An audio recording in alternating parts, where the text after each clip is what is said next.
Neste momento, dar-se-á início à cerimônia de abertura oficial do primeiro curso de pós-graduação Lato Sensu em Advocacia Pública da Escola da AGU. Para compor a mesa, solicitamos a presença das seguintes autoridades: Excelentíssimo Senhor Ministro Dias Toffoli, Presidente do Supremo Tribunal Federal.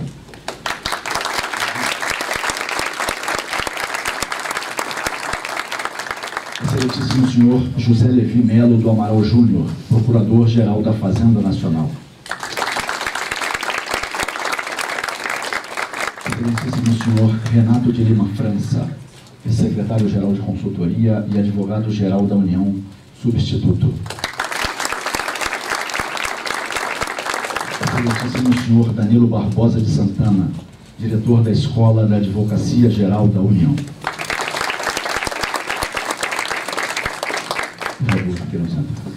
Convidamos o Dr. Danilo Barbosa de Santana para fazer uso da palavra. Bom dia, colegas. 16 de outubro de 2012, às 11h16 da manhã. Eu queria começar o dia de hoje com essa data, porque esse foi o primeiro ato registrado no processo de credenciamento da pós-graduação da AGU no sistema do Ministério da Educação, o EMEC. Ou seja, há quase 7 anos que a AGU começou formalmente a sonhar com o credenciamento junto ao Ministério da Educação. Naquela época, se pensava na Escola da Advocacia Geral da União como uma escola que pudesse oferecer um curso em advocacia pública que fosse referência para todos os advogados públicos, não só da casa, como das procuradorias do Estado, das procuradorias do município. Esse programa, que foi elaborado em 2012, ele se alterou bastante. Nós revisitamos a concepção desse curso, que foi elaborado em 2012, e nós fizemos uma pós-graduação que partiu de algumas premissas. A primeira delas é que fosse uma pós-graduação útil para o advogado público, e não simplesmente um acúmulo de matérias de direito público.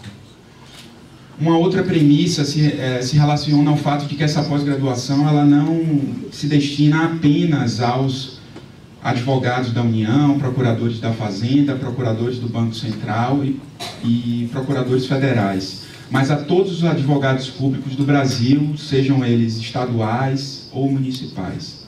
Há 15 dias eu estava junto com o advogado-geral da União, o ministro André, em Lima, no Peru, e nós lançamos a nossa pós-graduação no Encontro de Advocacias Públicas da América Latina, de forma que, na nossa próxima turma, provavelmente teremos advogados do Panamá, da Colômbia, do Equador e de outros países da América Latina. E todo esse sonho, que hoje começa a se concretizar, ele não poderia deixar de acontecer se não fossem todos os advogados gerais da União que passaram na casa desde 2012 e inclusive até 2009, o ministro Toffoli, que sempre foi um entusiasta e alguém que sempre prestigiou muito a Escola da Advocacia Geral da União, e todos os diretores da escola que trabalharam aqui, cada um com o seu pequeno tijolo, para que a gente chegasse aqui na primeira aula da nossa pós-graduação. De forma que eu gostaria de fazer um agradecimento muito especial a todos os advogados gerais da União que passaram aqui e trataram desse assunto, a todos os diretores da Escola da Advocacia Geral da União que trataram desse assunto, e todos os servidores também da escola que contribuíram para que a gente chegasse nesse momento. Em especial, eu não poderia deixar de registrar um agradecimento especial, muito especial, ao meu colega, advogado-geral da União, André Mendonça. O André é um sonhador, ministro. Assim como ele sonhou com o Grupo Proativo, em que começou na sua gestão, inclusive, ele sonhou com esse curso de pós-graduação quando era vice-diretor da escola. E quando eu assumi a escola em janeiro, uma das primeiras coisas que ele me pediu foi: Danilo, cuide da nossa pós-graduação. De forma que nada disso aqui teria acontecido sem o sonho dele. E eu rendo as minhas homenagens a ele, que é um sonhador e é uma pessoa que eu admiro muito. Gostaria também de fazer um agradecimento especial a Juliana Sayoni, que foi diretora da escola em um momento importante para o desenvolvimento da pós-graduação.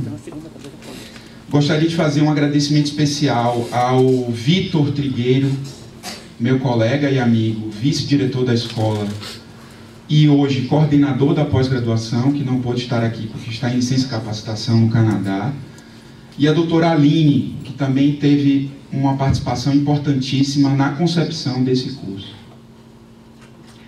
Um outro agradecimento especial aos servidores da Secretaria Acadêmica, que vem trabalhando arduamente há alguns meses para que esse momento fosse possível ser realizado, e ao Fórum de Centros de Estudos de Procuradorias do Estado, FONASE. Ministro, nós temos procuradores de 12 estados brasileiros como alunos dessa pós-graduação e 2 procuradores do município, de forma que a nossa vontade que essa pós-graduação pudesse ser uma pós-graduação da advocacia pública, ela está representada nessas pessoas aqui presentes. E sem mais delongas,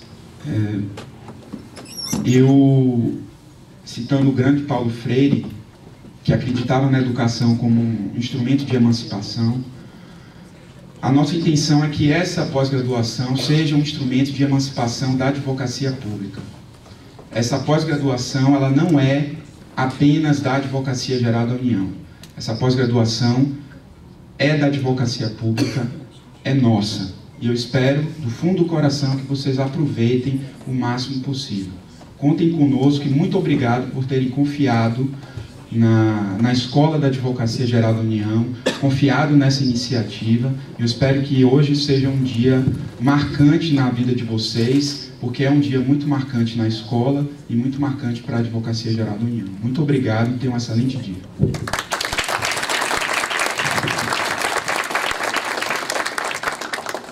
Bem, senhoras e senhores, neste momento desfaz-se a mesa das autoridades para o prosseguimento desta cerimônia. Bem, senhoras e senhores, com a palavra o excelentíssimo senhor ministro Dias Toffoli para a sua aula magna. Por favor. Bom dia. Bom dia a todos. Para mim é uma alegria, mais do que uma honra, uma alegria estar aqui na abertura desse curso de pós-graduação que a Escola da Advocacia Geral da União passa a disponibilizar a todos os advogados públicos do Brasil. Para mim é uma alegria, uma honra estar aqui neste início de curso de pós-graduação da Escola da Advocacia Pública, né, da União, e cumprimentando o Danilo, o Renato, o Levi, eu gostaria de lembrar que quando fui advogado-geral da União, eu dei à Escola da Advocacia, assim como depois eu fiz no Tribunal Superior Eleitoral, a autonomia orçamentária, criando na Escola da Advocacia uma unidade orçamentária própria, dando, portanto, toda a estrutura possível dentro dos limites orçamentários daquele período para que a Escola da Advocacia da AGU pudesse desenvolver os seus trabalhos. Tive a felicidade de trabalhar com grandes pessoas que estiveram à frente da escola naquela época, o Jefferson, depois o Mauro e depois a Juliana, dando continuidade àquele projeto tão importante. Também foi na minha gestão que a Escola da Advocacia da União passou a disponibilizar cursos de pós-graduação.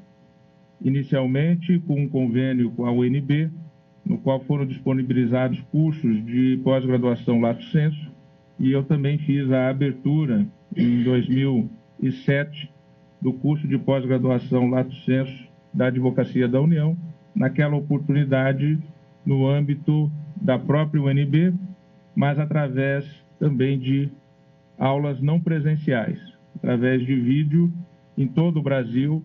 Centenas de advogados públicos e procuradores tiveram oportunidade de fazer a pós-graduação lato sensu titularizada pela UNB.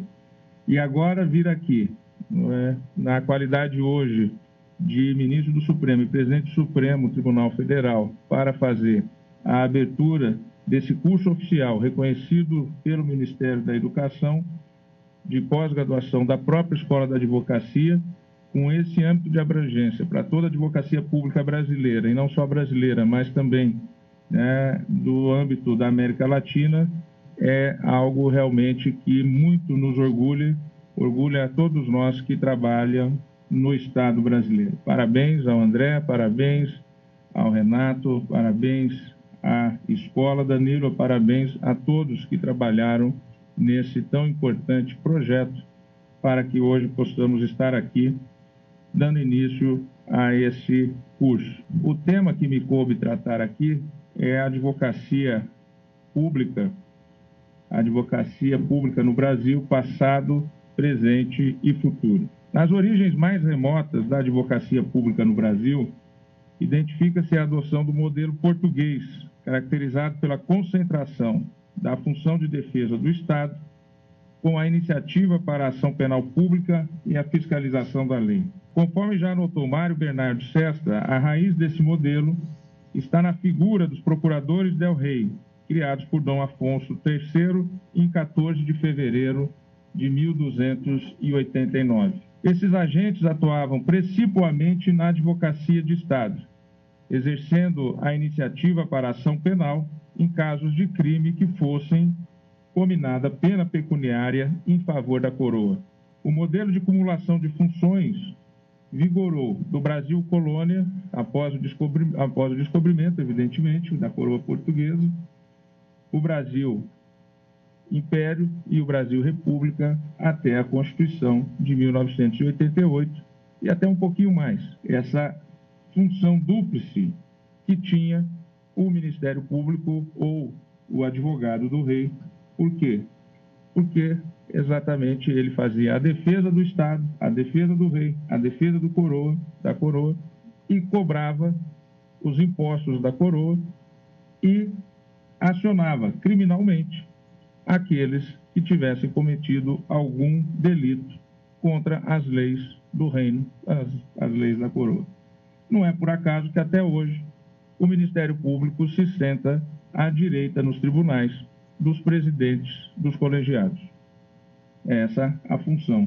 Está ali representando aquilo que seria a coroa, aquilo que seria o rei, aquilo que seria a fiscalização da ação do juízo e que hoje é a fiscalização pela sociedade por aquilo que representa o Ministério Público hoje. Mas as origens estão lá na instalação do Estado português, o primeiro Estado nacional no meio da Idade Média.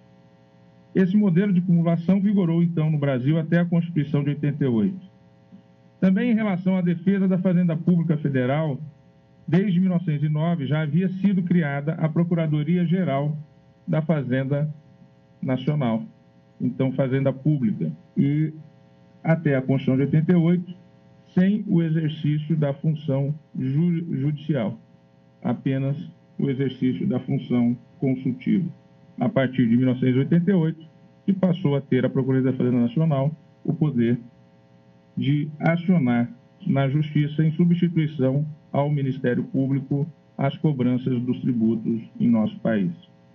No plano estadual, com as consultorias ou procuradorias gerais do Estado, a separação entre as funções de advocacia estatal e de titularidade da ação penal já vinha sendo adotada desde os anos 60 e 70, ou em alguns estados até bem anteriormente. No plano federal, era que o modelo de cumulação de funções se fazia ainda fortemente presente, com o Ministério Público cumulando a representação judicial da União e a titularidade da ação penal. As atividades de consultoria e assessoramento jurídicos da administração federal ficavam a cargo da Advocacia Consultiva da União, que compreendia diversos órgãos e tinha como instância máxima a então Consultoria Geral da República. O aludido sistema passou a ser cada vez mais questionado, sobretudo em razão das suas contradições. Tais questões permearam os debates da Assembleia Nacional Constituinte de 1987 e 1988. Por fim, decidiu seguir o modelo italiano, da Avvocatura dello Stato, de separação das funções de advogado do Estado, de titular da ação criminal e fiscal da lei. E no Brasil, um dos grandes impulsionadores dessa visão de criação da Advocacia Geral da União foi Saulo Ramos, então consultor-geral da República no governo José Sarney durante o período do processo constituinte. Com a promulgação da Constituição, a representação judicial da União foi assumida por uma nova instituição do Estado brasileiro, a Advocacia Geral da União, embora não instalada de imediatamente após a Constituição de 88, apenas posteriormente, ela assume com a sua instalação as funções, em um processo de transição que houve, das funções de advocacia de Estado. A AGU também assumiu a consultoria e o assessoramento jurídicos do Poder Executivo Federal, o que vinha sendo exercido pela advocacia consultiva. Ressalte-se que a Carta de 88 constitucionalizou a advocacia pública, antes tratada apenas em lei ordinária.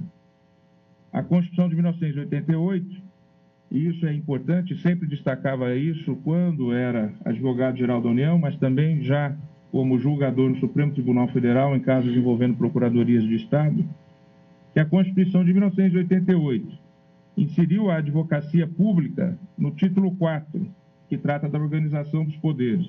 E é interessante a divisão dos capítulos desse título. No título 4, que trata da organização dos poderes, o capítulo 1º trata do Legislativo, o capítulo 2º do Poder Executivo, o capítulo 3º do Poder Judiciário e, separadamente dos três, o capítulo 4 trata das funções essenciais à Justiça. E dentro do capítulo 4, na seção 2, é tratada a advocacia pública, ou seja, uma função essencial à Justiça como uma advocacia de Estado e não uma advocacia de poder, porque ela atua no âmbito de todo o Estado brasileiro. É exatamente na seção 2 deste último capítulo que se encontra a advocacia pública, prevista ao lado do Ministério Público, que é a seção 1, e da advocacia e da defensoria pública, que é a seção 3.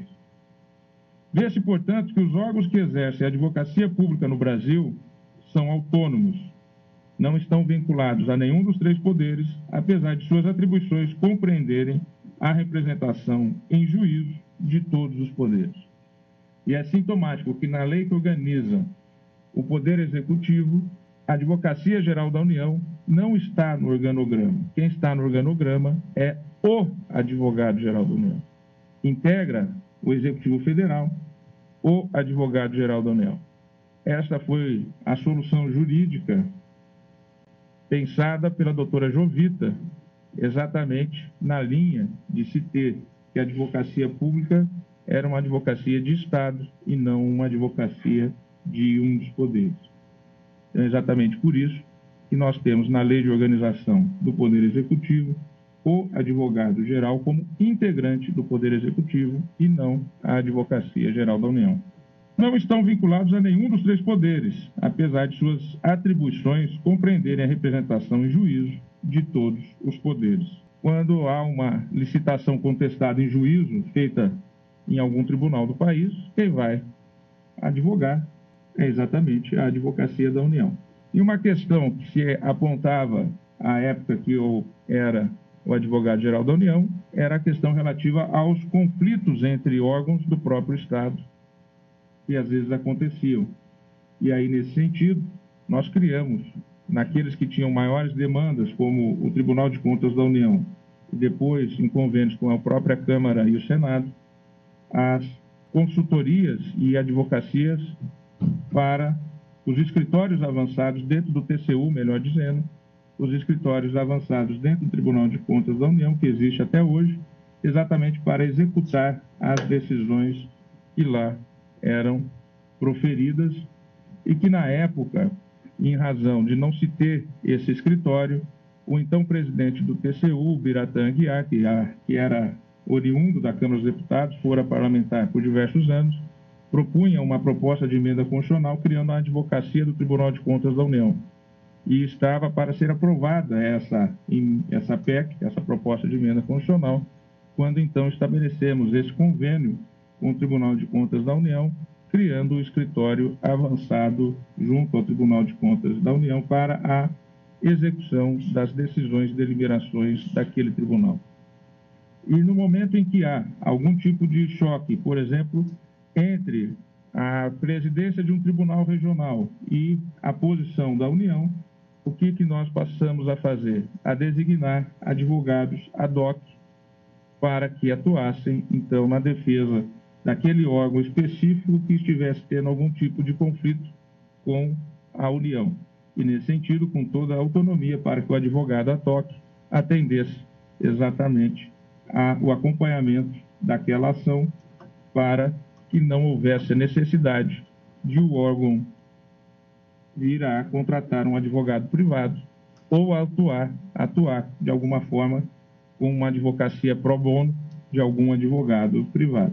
A advocacia pública detém, portanto, idêntica dignidade que as demais funções essenciais à justiça. À luz dessas premissas, exatamente com a finalidade de consolidar sua prerrogativa constitucional de representação judicial de toda a União, e não apenas do Poder Executivo, a AGU passou a criar mecanismos de integração e de intercâmbio de informações nos âmbitos dos poderes legislativo e judiciário. Foram abertos escritórios avançados nesses poderes, com a designação de advogados públicos para atuarem especificamente junto ao Tribunal de Contas da União, à Câmara dos Deputados, ao CNJ, Conselho Nacional de Justiça, ao Tribunal Superior Eleitoral, ao Conselho da Justiça Federal, ao Superior Tribunal de Justiça e ao Tribunal de Justiça do Distrito Federal e Territórios. Essa aproximação da AGU com os demais poderes também vinha ao encontro da necessidade de se afastar uma equivocada imagem de que a Advocacia Geral da União é um órgão de governo, quando, na verdade, se trata de um órgão de Estado. O compromisso da instituição com o gestor existe, não há dúvida nenhuma, na medida em que as políticas públicas propostas têm o respaldo democrático da população, que escolheu o governo que esteja em exercício, e também porque as ações devem ser legais e constitucionais. Para tanto, os advogados públicos devem atuar com independência funcional para garantir sua legalidade e constitucionalidade. Sua missão primordial é zelar pelos interesses da sociedade, como interesses primários que foram confiados à pessoa jurídica de direito público a que se vincula. Eu sempre dizia, na época que eu era advogado-geral da União, principalmente aqueles que atuam no âmbito das consultorias, que só há possibilidade de um advogado público dizer ao gestor um não naquela hipótese em que a política pública sugerida afronte cláusula pétrea. Porque se o gestor quer fazer algo que não está previsto em lei, o que o consultor vai responder? É necessário que se proponha um projeto de lei. Se aquilo não está previsto na Constituição, propõe-se uma emenda à Constituição. É possível fazer algo? Mas para fazer esse algo é necessário mudar a Constituição do país. Portanto, o não ao gestor público, ele só é possível de ser dito na hipótese de afrontar a cláusula pétrea. Não, isso aqui não tem jeito, porque a lei não permite, a Constituição não permite, e nem é possível alterar a Constituição, porque isso afronta a cláusula pétrea. E a função do consultor é exatamente essa função de balizar, dentro do âmbito da legalidade, a atuação do gestor, a atuação do governante, sempre lembrando que aquele que está como gestor e que está como governante está legitimado pelo voto popular, foi a escolha que o povo brasileiro fez, independentemente da posição pessoal daquele gestor, daquele advogado público, independentemente da posição pessoal do advogado público. Então, ele só pode dizer não a um gestor se aquilo que o gestor quer fazer esteja vedado por cláusula pétrea. Senão, ele vai dizer se aquilo é legal ou se necessita um projeto de lei complementar, se necessita uma proposta de emenda à Constituição. Ao atuar no caso da lei de anistia, na qualidade de advogado-geral da União, defendi àquela época, e isso para demonstrar né, a visão de advocacia de Estado e não de governo, que a anistia deveria ser ampla e irrestrita, e que assim tinha sido pactuado em 1979. Aliás, nesses dias, completando exatamente 40 anos. Alguns integrantes daquela época, alguns ministros do Poder Executivo Federal, se mostraram contrários ao parecer e foram ao presidente da República pedir a ele que determinasse ao advogado-geral da União que mudasse o parecer. E o presidente disse: o advogado-geral da União atua com total autonomia. Eu não vou pedir nada a ele. E não pediu, até porque ele sabia que se pedisse não ia ser alterado o parecer, né? Teria que escolher outro advogado-geral da União para fazer um parecer sob encomenda, porque isso eu jamais faria. Esse episódio ilustra e demonstra como deve ser a atuação do advogado. Por quê? Porque ali a Constituição deixava claro, e os pactos deixavam claro, que aquela anistia tinha sido exatamente ampla, geral e irrestrita, para todos os lados que estiverem em conflito. Mantendo uma tradição da história do Brasil, mantendo uma tradição de anistias da história do Brasil. A advocacia pública também é essencial ao cidadão. A Advocacia Geral da União garante a execução das políticas públicas em áreas como a saúde, a educação, desenvolvimento, realiza ações de proteção do meio ambiente, do patrimônio histórico, cultural e de reintegração de posse de imóveis invadidos e a recuperação de verbas desviadas. O advogado-geral da União atua diuturnamente perante o Supremo Tribunal Federal e a advocacia diante de todo o Poder Judiciário Nacional em causas de grande relevância social, jurídica, econômica e política, as quais explicitam a importância da atuação da AGU para a sociedade como um todo. Destaco também o importante papel que a AGU vem desempenhando no combate à corrupção e na recuperação de ativos desviados em razão de más práticas. Ao drenar recursos públicos, a corrupção subtrai do cidadão, notadamente daqueles mais necessitados, o acesso a serviços essenciais de qualidade ou os torna mais escassos ou onerosos. Trata-se de problema que deve ser firmemente combatido, sendo necessário, para tanto, a ação integrada e coordenada de diferentes órgãos estatais de controle, na identificação, na denúncia e na punição nos casos de desvios. Relembro aqui a criação, em 2007, do Departamento de Patrimônio Público e Probidade Administrativa da AGU. O departamento passou a atuar de forma proativa na recuperação de verbas desviadas irregularmente das contas públicas em razão de atos de improbidade, corrupção e fraude. E foi exatamente naquela época que foi designado por mim o atual advogado-geral da União, Dr. André Luiz de Almeida Mendonça, para a chefia desse Departamento de Defesa da Probidade Administrativa. E esse departamento, em pouco tempo, conseguiu recuperar bilhões de reais, o que levou, inclusive, a ganhar, em 2011, o prêmio Inovare, prêmio hoje tão badalado e tão famoso, na época ainda no seu início, e o Departamento de Defesa da Probidade foi escolhido, naquele ano de 2011, como a ação mais importante no âmbito da advocacia para o país.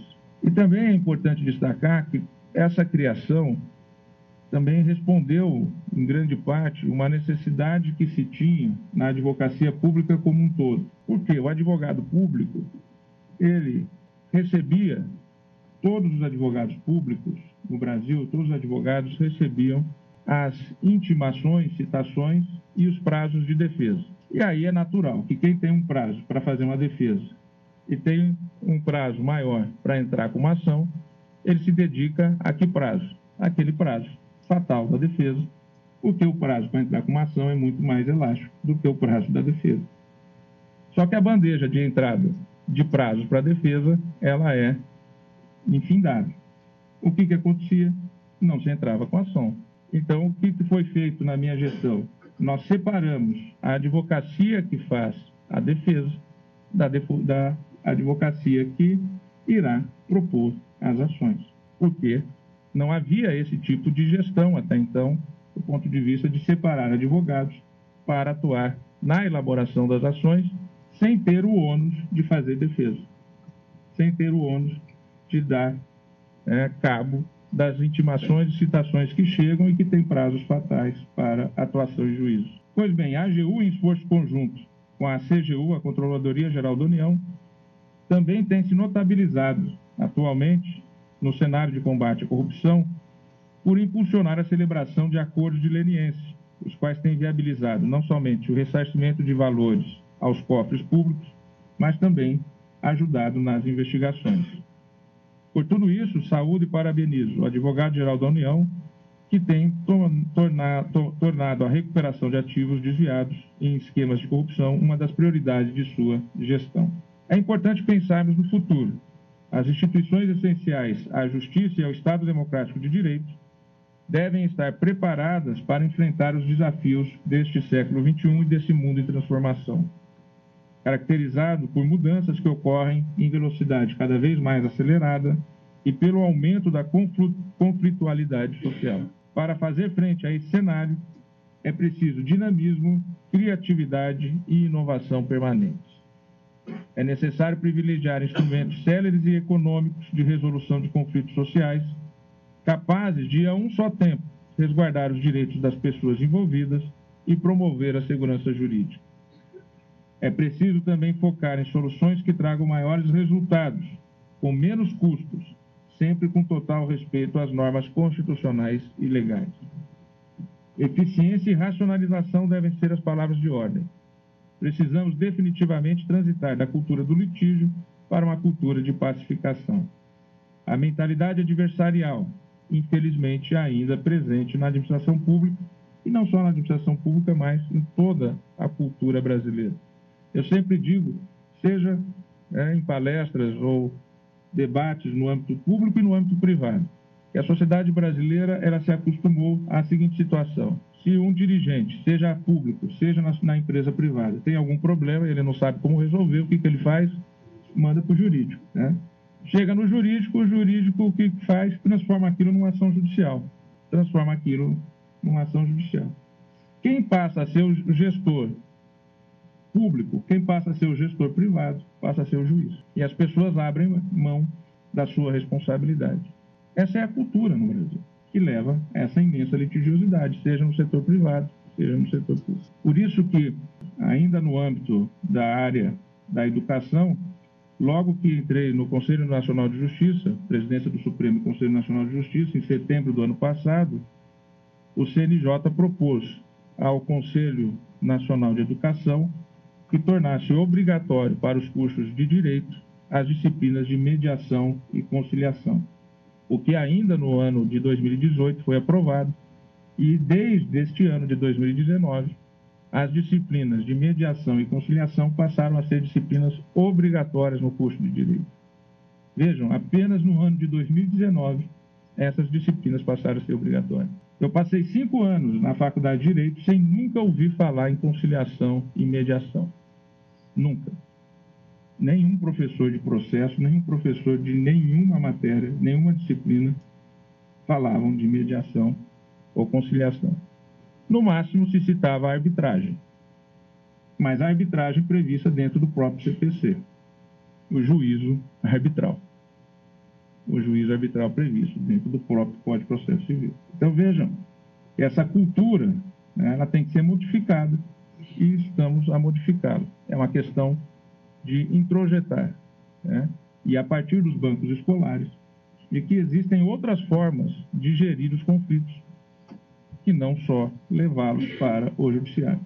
A mentalidade ainda está presente, adversarial. A AGU tem, a cada ano, incrementado sua atuação para atender de forma dinâmica as demandas da sociedade brasileira. Trata-se de uma instituição em franca e contínua modernização e que, em vários aspectos, é modelo de boas práticas para as demais instituições essenciais à justiça e ao Estado Democrático de Direito. Sobretudo por promover exatamente nessa mudança de cultura uma cultura de diálogo e uma cultura de cooperação. Durante a minha gestão aqui na Advocacia Geral da União, criamos a Câmara Permanente de Conciliação e Arbitragem da Administração Pública Federal. O impulso partiu através de um levantamento que fizemos no início de 2007, quando identificamos dentro do Supremo Tribunal Federal e apenas no âmbito do Supremo Tribunal Federal 147 processos em que litigavam a União com suas autarquias ou as autarquias da União entre si. Alguns desses processos estavam no Supremo Tribunal Federal desde o governo Sarney. Então, o gestor que iniciou aquele processo, o advogado público que iniciou aquele processo, já não existiam mais, seja enquanto gestor, seja enquanto advogado público, que naquela época nem era AGU, era Ministério Público Federal e era o atuante, e o processo ficava lá para uma decisão ser dada por um juiz, para resolver um conflito entre duas autarquias. Tinha casos significativos, por exemplo, em que o Ministério da Minas e Energia abria a licitação de uma hidrelétrica e o INCRA e o IBAMA e a FUNAI entravam com ação contra a União, para que não houvesse a hidrelétrica. Aí imaginem, as senhoras e os senhores, o juiz federal que recebe essa causa. Quem é que está com a razão? A União ou as suas autarquias? Aí ele não decide. O que estão trazendo esse problema aqui? E quantos casos desses não ocorriam? Quantos casos? 147 em 2007, apenas no Supremo Tribunal Federal. No STJ eram mais de 400.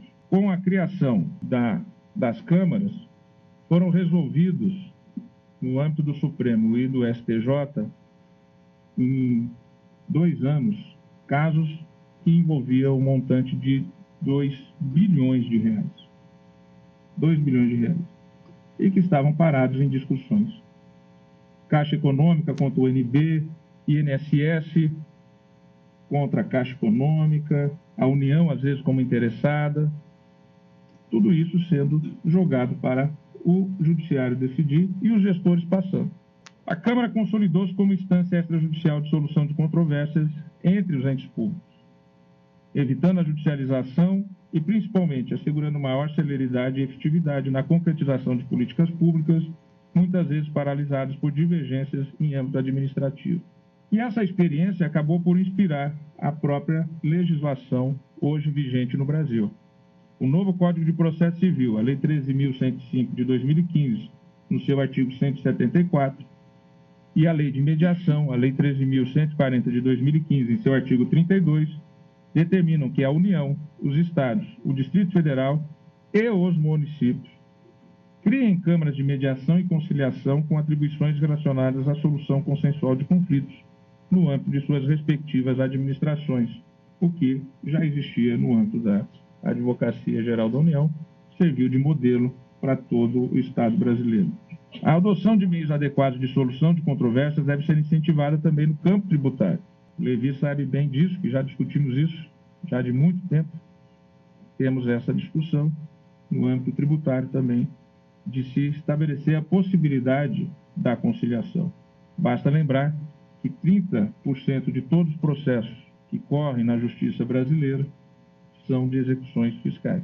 No âmbito da Justiça Federal, esse número percentualmente é maior ainda. Chega a quase 40% dos processos na Justiça Federal que envolvem exatamente execução fiscal.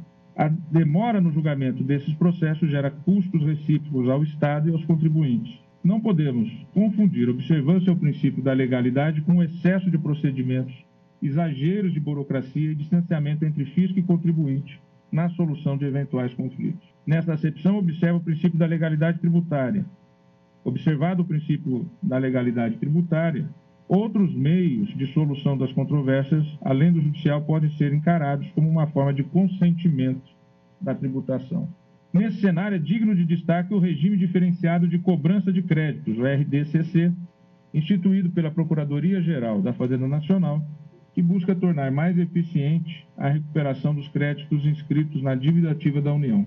Toda a ênfase é dada na prevenção, sendo a judicialização a última hipótese, a última ratio. Também são prementes iniciativas voltadas à desjudicialização das demandas previdenciárias, que compreendem parcela significativa do acervo da Justiça Federal, conforme demonstrou o relatório Justiça em Números de 2018, produzido pelo CNJ. Nesse sentido, destaco a recente colaboração firmada entre o Conselho Nacional de Justiça, o Poder Judiciário, a Defensoria Pública da União, o INSS e o Ministério da Economia na criação da Estratégia Nacional Integrada para a Desjudicialização da Previdência Social, que foi lançada ainda há pouco, neste mês de agosto, lá no Supremo Tribunal Federal. O objetivo é investigar as causas da litigiosidade em matéria previdenciária, bem como implementar medidas de prevenção dos litígios, de resolução consensual das controvérsias e de otimização do processamento das ações previdenciárias. Digna de nota também é a decisão tomada pela AGU, em abril deste ano, de não mais recorrer em cerca de 50% das ações previdenciárias que tramitavam no STJ e no Supremo Tribunal Federal. Eram casos em que a derrota judicial da AGU era praticamente certa, tendo em vista a jurisprudência vigente nesses tribunais. Portanto, a manutenção de tais processos também implicaria apenas em custos desnecessários ao Estado brasileiro. Ao fim e ao cabo, o Estado é um só. Não existe o Estado juiz, o Estado seguro social, o Estado poder executivo, o Estado advocacia pública, o Estado receita, o Estado tesouro. O Estado é um só. E aí a economia é do Estado, a economia é de todos. A manutenção trata-se, portanto, de medida sensata alinhada à busca por eficiência e racionalidade, que deve orientar as ações dos órgãos comprometidos com a justiça no país. A advocacia avançou a passos largos desde a Constituição de 1988.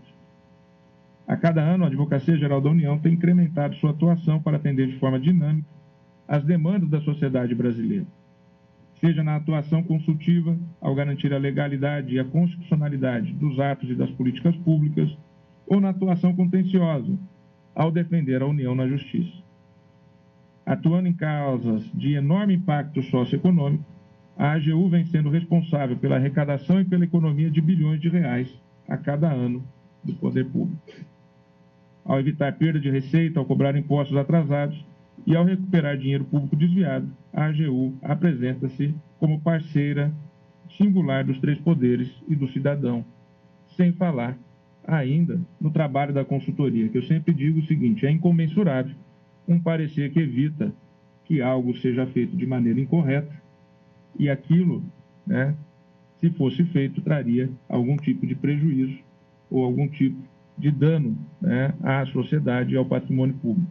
Esse trabalho da consultoria, que é feita cotidianamente pela advocacia pública, ele não tem como ser mensurado, mas não há dúvida que ali também estão sendo evitados desperdícios de bilhões de reais anualmente por parte do Estado brasileiro. A AGU reúne em seus quadros cerca de 8 mil membros, dentre advogados da União, procuradores da Fazenda, procuradores federais e procuradores do Banco Central. Todos selecionados nos termos do artigo 131, parágrafo 2º da Constituição Federal, por concurso público e detentores de elevados conhecimentos, não apenas jurídicos, mas também técnicos, para defender as leis, o erário e o cidadão. E tenham certeza, por onde eu passo, todos reconhecem a excelência e a qualidade dos advogados públicos que o país tem, que integram os quadros da AGU. É impressionante. Os elogios, seja os ministros do Supremo, seja exatamente agora, recentemente, quando assinamos esse acordo da estratégia, em que o presidente do INSS, o presidente do INSS e, obviamente, o procurador-geral da Fazenda Nacional está aqui presente, todos eles integrantes da AGU. E aí o Paulo Guedes falou: eu nem vou falar, porque os três já falaram. E a qualificação e a fala deles é tão qualificada que eu não tenho mais o que falar. Ele nem fez discurso, o Paulo Guedes, em razão. E ele comentou assim: é impressionante, eu estou impressionado, eu não conhecia que o Estado brasileiro tinha uma advocacia pública de tamanha qualidade. Testemunho que ele deu agora, semana passada, quando assinamos este pacto da estratégia da desjudicialização da Previdência Social. E qual é a razão de ser dessa advocacia? Ao fim e ao cabo, é o cidadão. É o cidadão brasileiro. O Estado não existe para si só. A advocacia pública não existe para si só. Ela existe, e o Estado existe, para o cidadão, para mediar exatamente o conflito da sociedade e prestar adequadamente os serviços para a sociedade. O que é mais complexo, um Estado federado, com 26 estados e um Distrito Federal. Daí a maior importância ainda da advocacia pública federal. É o cidadão a razão de ser dessa advocacia pública, que hoje se revela madura, independente e capaz de oferecer segurança jurídica aos atos do Estado e de garantir a execução de políticas públicas atuando em questões de grande relevância nacional. A AGU também se sobressai por ser, inquestionavelmente, um exemplo de práticas a ser seguido pelas demais instituições essenciais à justiça e ao Estado democrático de direito. Um exemplo que, de certa forma, aponta para as características da advocacia do futuro. Uma advocacia que prestigia o diálogo e a cooperação institucional como meios para solucionar de forma célere e efetiva os conflitos do Estado brasileiro. O futuro que se aponta para a Advocacia Geral da União, ainda mais agora, com a criação desse curso de pós-graduação, qualificando mais ainda os advogados públicos federais e também os advogados públicos brasileiros como um todo, é um futuro inegavelmente extremamente promissor.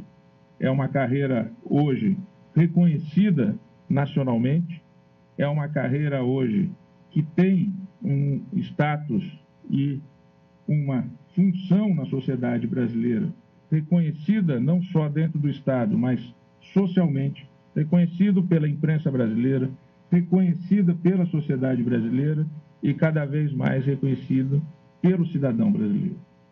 Então não há dúvida de que as senhoras e os senhores têm a responsabilidade, têm a grande responsabilidade de continuar construindo essa advocacia pública que leve o Estado cada vez mais a ser eficiente, ser responsável e também, como eu digo, para o Judiciário, a eficiência, a responsabilidade e a transparência. Sucesso com esse curso, parabéns Danilo, parabéns à Advocacia Geral da União, parabéns Renato, Levi, parabéns ao André Mendonça, que não pôde estar aqui presente, parabéns a todas as senhoras e senhores. Um excelente curso, uma boa pós-graduação.